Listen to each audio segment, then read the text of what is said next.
ओम नमो भगवते वासुदेवाय नमः. मित्रांनो, पुरुषोत्तम मासामध्ये जर आपण दीपदान केलं, जलदान केलं आणि भगवंताची भक्ती केली, तर आपल्याला कर्मबंधनातून बघा मुक्ती होती. दुःख दूर होतात आपली सगळी आणि भगवंताच्या पायाशी जागा मिळते. तर मित्रांनो, आज आपण या पुरुषोत्तम महिन्यामधली जलदानाची एक सुंदर अशी कथा ऐकणार आहोत. जलदान केल्यामुळं कर्मबंधनातून मुक्ती होते आणि तुमचं सगळं बघा दुःख दूर होतं. मित्रांनो, आज तुमच्या माझ्या जीवनामध्ये जे दुःख आहे, त्या दुःखाचं कारण म्हणजे पूर्वजन्मामध्ये केलेलं आपण कर्म. पूर्वजन्माच्या कर्मबंधनातून मुक्त व्हायचं असेल तर अधिक मास आहे बघा, आणि त्यासाठी करावं तरी काय. म्हणून मित्रांनो, जलदानाची कथा शेवटपर्यंत आपण ऐका. आणि शेवटी आम्हाला कमेंट फक्त ओम नमो भगवते वासुदेवाय नमः अशी कमेंट मात्र जरूर करा. चॅनलवरती प्रथम असाल तर नक्की सबस्क्राईब करा. चला मित्रांनो, सुंदर अशी कथा जलदानाची ऐकून आपण. तर मित्रांनो, एका नगरामध्ये एक सावकार होता आणि त्याची पत्नी. आता सावकार म्हटलं की त्याचा व्याजानं पैसे देणं हा धंदा त्याचा होता.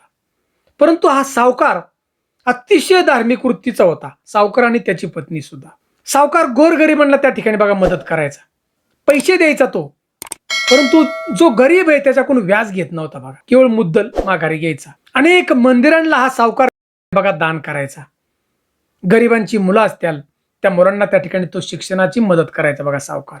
गावात एखाद्या मुलीचं लग्न असावं तर हा सावकार त्या लग्नामध्ये अन्नदान सावकार करायचा बघा, म्हणजे मुलीच्या माता पित्याला मदत करायचा. आणि सावकाराची पत्नी सुद्धा अतिशय धार्मिक वृत्तीची, व्रत करायची, देवाची पूजा करायची. तिच्या घरी जर कुठलाही व्यक्ती येऊ द्या, तांभर ती पाणी द्यायची, त्याची विचारपूस करायची, त्याला जेवण नसेल तर जेवण द्यायची बघा. एवढी सावकाराची पत्नी सुद्धा धार्मिक होती. परंतु दोघंही पती पत्नी म्हणजे सावकार आणि त्यांची पत्नी ही नेहमी दुःखात असायची, विचार करत बसायची. कारण त्यांना दोघांनाही संतान प्राप्ती नव्हती. संपत्तीकडे गंज. सावकाराला शेकडो एकर जमीन होती बघा, धनसंपत्ती भरपूर, परंतु सगळ्याला मालकच नाही ना, संतानच नाही. आणि या सावकाराच्या घरी बघा एक नोकर सुद्धा होता. हा नोकर फार प्रामाणिक होता, कारण सावकार या नोकराला आपल्या घरातला एक सदस्य म्हणून त्या ठिकाणी त्याला वागणूक द्यायची बघा. त्याला कधीच नोकर म्हणून त्यांनी वागवलं नव्हतं. दिवसामागून दिवस निघून चाललेले होते. सावकाराचं त्या ठिकाणी वय व्हायला लागलं होतं, त्याच्या पत्नीचं दोघांचंही. आणि एके दिवशी दोघेही पती पत्नी विचार करत बसले आणि म्हणू लागले की आपण पूर्वजन्मामध्ये असं काय बरं पाप केलं असेल की त्या पापाची सजा म्हणून आपल्याला या ठिकाणी संतान होत नाही. हो, किती आपण देवाची भक्ती करतोय, दान धर्म करतोय, गरिबांना मदत करतोय, पण तरी सुद्धा आपल्याला संतान नाही. मग ह्या सगळ्या जमिनीला धनाला मालकच नाही, संतान सुख जर नसेल तर जीवन जगण्यात मजा काय. एवढा बघा सावकार हा दुःखी झाला आणि त्याची पत्नी सुद्धा. आणि या सावकाराच्या घरामध्ये जो नोकर होता, नोकराने हे सगळं ऐकलं. मी दररोजच तो ऐकत होता. नोकराला खरंच राहवालं नाही, दुःख झालं नोकराला. आणि हा नोकर आपल्या शेठजीला त्या ठिकाणी सांगायला गेला, जवळ गेला घरात, आणि शेठजीला सांगू लागला, शेठजी तुम्ही मला मुलाप्रमाणे सांभाळलं, तुमच्या घरात नोकर म्हणून कधी पाहिलं नाही माझ्याकडं, मला मदत केली, लग्न करून दिलं, सगळं मला मदत तुम्ही करताय. परंतु तुमचं दुःख आहे ना मला आता पाहत, तुम्हाला संतान नाही, त्याच्यावरती माझ्याकडे एक उपाय आहे, फक्त तुम्ही करायला हवा. सावकाराने त्याची पत्नी बघा या नोकराचं ऐकलं आणि म्हणाले, अरे लवकर सांग. त्यावेळेला तो नोकर म्हणाला, अहो शेठजी, हा अधिक मास चाललाय आणि अधिक मास म्हणजे प्रत्यक्षात पुरुषोत्तम मास आहे, प्रत्यक्षात भगवंत आहेत, भगवान विष्णुदेव आहेत. आणि आपल्या शेजारच्याच गावामध्ये भगवान श्री हरिविष्णुदेवांचे एक भक्त आहेत, म्हणजे ऋषी आहेत एक, आणि ते घनदाट जंगलातून तपचार करून या गावात आल्यात, मंदिरात बसल्यात. ते सगळ्या दुःखांचं निवारण करतात, पूर्वजन्मातील काय ते सगळं सांगतात आणि त्यावरती उपाय. फक्त तुम्ही तिथपर्यंत चला. आता आपल्या नोकराचं हे बोलणं सावकाराने सगळं ऐकलं आणि सावकाराने त्याच्या पत्नीला हे सगळं खरं वाटलं. म्हणले आत्ताच चल. आणि सावकाराने त्या ठिकाणी बघा लगेच बैलगाडी बोलावली. तो काळ जुना होता, बैलगाडी बोलावली. सावकार, त्याची पत्नी आणि नोकर ज्या गावामध्ये साधू महाराज होते त्या ठिकाणी बघा भेटायला गेले. त्या ठिकाणचे असणारे साधू महाराज आपले डोळे मिटून त्या भगवंताच्या नामस्मरणात लीन होते. आता सावकार तिथं गेले आणि लगेच नतमस्तक झाले त्या साधू महाराजांच्या पायाशी, दोघेही पती पत्नी. महाराजांनी विचारलं, तुम्ही कशासाठी आलाय, काय कारण आहे. आणि सावकाराने बघा सगळी व्यथा आपली सांगितली. दान धर्म करतोय, पूजा करतोय, सगळं करतोय, परंतु मला संतान प्राप्ती नाही. आणि महाराज तुम्ही मला काहीतरी उपाय सांगा. आता हे सावकाराचं बोलणं ऐकून साधू महाराज म्हणाले, अहो शेठजी, धनसंपत्ती देऊन कधी पुत्र होत नाही. राजे महाराजे अनेक होऊन गेले पाठीमागं, त्यांच्याकडे किती संपत्ती होती, परंतु कित्येक राजांना पुत्रप्राप्ती नव्हती. शेठजी, धनसंपत्तीनं पुत्रप्राप्ती होत नाही. तुमच्या पूर्वजन्मातलं काहीतरी पाप असावं. तुम्ही फक्त 2 मिनिट थांबा. मी माझ्या तपोबलानं त्या ठिकाणी पाहतो की तुमच्या पूर्वजन्मामध्ये तुम्ही काय पाप केले. डोळे मिटले आणि भगवान श्री विष्णू देवांचं त्या ठिकाणी नामस्मरण करू लागले, कारण भगवान विष्णूंचे भक्त होते मोठे. थोडा वेळ त्यांनी नामस्मरण केलं, डोळे उघडले की शेठजी, पूर्वजन्मामध्ये फार मोठं पाप केले तुम्ही. पूर्वजन्मामध्ये तुम्ही पुजारी होता एका मंदिरामध्ये, भगवंताची पूजा तुम्ही प्रामाणिकपणे करत होता. कन्यारत्न प्राप्त झालं तुम्हाला, आणि तुम्हाला झालं त्यावेळी तुम्हाला पुत्र पाहिजे होता, आणि तुम्ही जसं कन्यारत्न प्राप्त झालं तसं त्या मुलीचा तुम्ही तिरस्कार करायला लागला. त्यावेळी मुलगी हळूहळू मोठी झाली, परंतु मुलीकडं तुम्ही दोघांनी पती पत्नीनी प्रेमानं कधी पाहिलं नाही.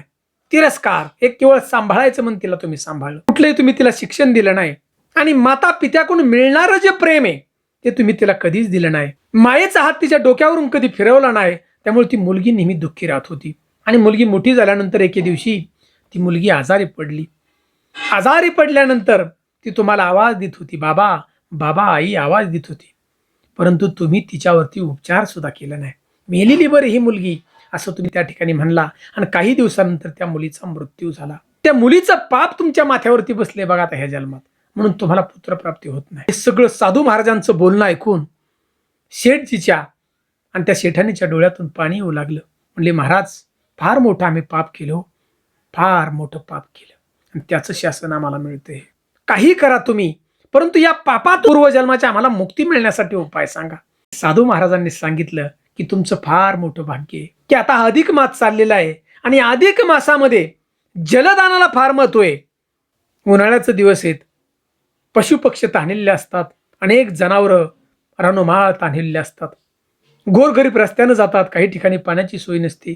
तुम्ही फक्त हे जलदान करा, पशुपक्ष्यांना पाणी देण्याची व्यवस्था करा, ठिकठिकाणी रस्त्याला अनपोया बांधा. तुम्ही, तुमच्याकडे पैसा आहे शेठजी, गावामध्ये तुम्ही एखादी विहीर खांदा, तुमच्याकडे पैसा आहे भरपूर शेठजी, साधू सांगत होते, आणि त्या विहिरीचं पाणी तुम्ही सगळ्या गोरगरिबांना त्या ठिकाणी द्या, आणि तुमची कर्मबंधनातून मुक्तता होईल, आणि तुम्हाला पुत्रप्राप्ती होईल. हे सगळं साधू महाराजांचं बोलणं ऐकल्यानंतर त्या सावकाराला आणि त्याच्या पत्नीला बघा गगनात माविनासा आनंद झाला.